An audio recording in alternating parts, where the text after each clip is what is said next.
As the Los Angeles Lakers continue celebrating their 17th championship of their franchise, the front office is already doing their homework with moves to make this upcoming offseason. It's a mindset that we have seen with some of the best front offices over the years, as great GMs continue to strive to further the gap between themselves and the rest of the league, as opposed to growing complacent with just one title and waiting for someone to knock them off. There's still a month before the offseason officially kicks off, and it's already been reported the Los Angeles Lakers have a list of free agents they'd like to target. Rob Pelinka will have his work cut out for him, given the fact that multiple valuable role players from the championship team will be free agents. They have trade assets to potentially flip for a better player, and just as importantly, they have the middle of exception to use in hopes of bringing in a high quality role player off the open market. So just like any fan that has a dream offseason scenario for the front office to execute, here's mine while attempting to be as realistic as possible. After the video, let me know your thoughts on what you liked, didn't like, and most importantly, what your Los Angeles Lakers offseason blueprint would be. First, we'll start off with the November 18th NBA draft, where I have the Los Angeles Lakers selecting nobody. Not because whoever the Lakers select will more than likely be a bench warmer on a championship caliber team, or that the Lakers can't find a quality impact player at the end of the first round, but the Lakers could package that first round pick with Kyle Kuzma, Danny Green, and Taylor Horton-Tucker for Victor Oladipo of the Indiana Pacers to kick off their first move of the offseason. It could be said that's quite the hefty package from the Lakers to land a potential one-year rental of Victor Oladipo, but I'm playing it safe just to keep it as realistic as possible. The Pacers would get the appropriate pieces to continue their playoff contention with Danny Green and Kyle Kuzma, along with Taylor Horton-Tucker, a promising two-way combo guard who made a name for himself down in the G League as one of the youngest players in the league, and a first-round pick to roll the dice on to be a quality role player. On the other hand, the Lakers would be rolling the dice that Victor Oladipo continues trending upwards in his recovery and becomes at least 80% of the star that he once was, filling in that third star role as part of a big three behind LeBron James and Anthony Davis. It might seem like a risky move for Lakers to trade 4 players for a shaky Victor Oladipo, but objectively, the Lakers are only giving up 2 rookies who wouldn't play anyways, along with Kyle Kuzma and Danny Green on expiring contracts, who have shown to be inconsistent throughout the season. Oladipo's 1-year contract is a perfect fit for Rob Pelinka looking to preserve cap space for the 2021 offseason. And should Oladipo prove to be the elite two-way combo guard he once was, Oladipo would be positioned to sign with the organization long term. This would be a relatively low-risk, high-reward move, considering it's been reported that Oladipo's trade value is low. Moving forward with high hopes held for a big three of LeBron James, Anthony Davis, and Victor Oladipo, the next thing on the list would be to retain their unrestricted free agents from the championship team. That would include Rajon Rondo, Kentavious Caldwell-Pope, Markieff Morris, and Dwight Howard. Going along with the theme of being conservative with my moves, let's say the Lakers could only retain 2 of their 4 role players on the open market. A case could be made to retain any pair, but I have the Lakers retaining Rajon Rondo and Markieff Morris.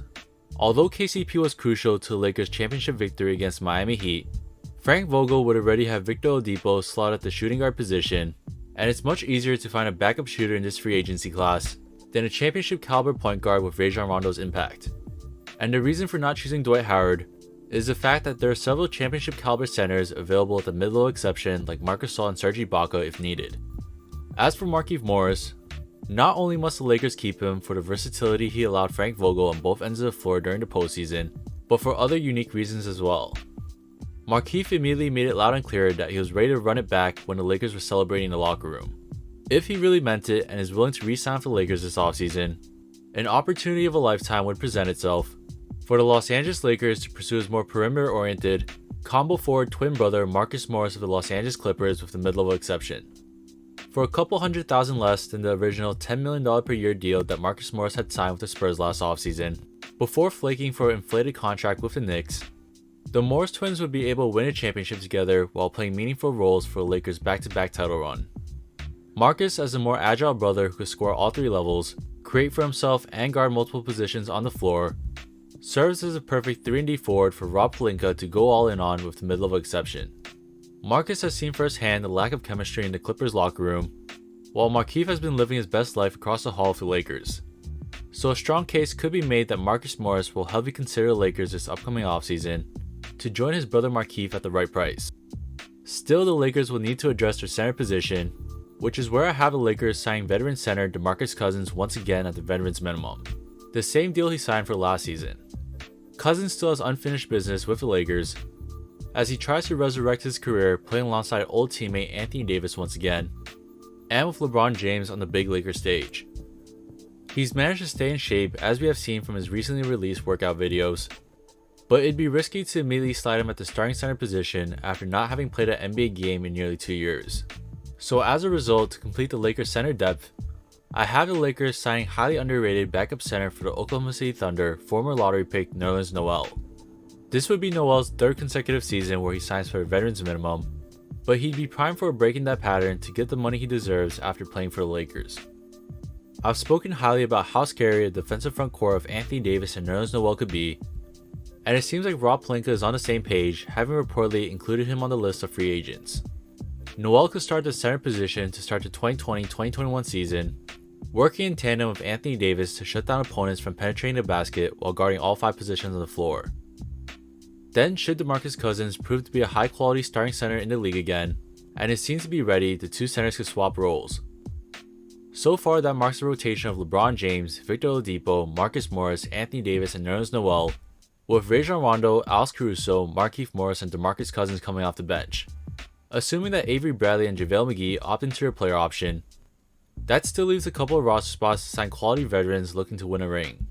The combinations are endless with all the veterans the Lakers could sign. So I'm just going to name 2 of the most important ones I believe the Lakers should be targeting. The first one is former Houston Rocket Gerald Green. He's been missing in action this past season due to a leg injury, but if the 34-year-old uber athletic forward is fully healthy again, Green would be a budget 3-and-D wing coming off the bench to play off LeBron James, Anthony Davis, and in this case Victor Oladipo as well. Gerald Green is a microwave scorer who can get hot in a hurry, and despite not being the most disciplined defender, his extreme athleticism combined with his size makes him more than competent at guarding elite wings and switching onto multiple positions. Then finally at number 2, another 3-and-D type wing for the Lakers to round out the roster, I have Lance Stephenson. I've said it multiple times in my past videos, but Stephenson's skill set as a ball handler, capable off-ball shooter, secondary playmaker, and versatile defender makes it shocking as to why he wasn't in the league this past season.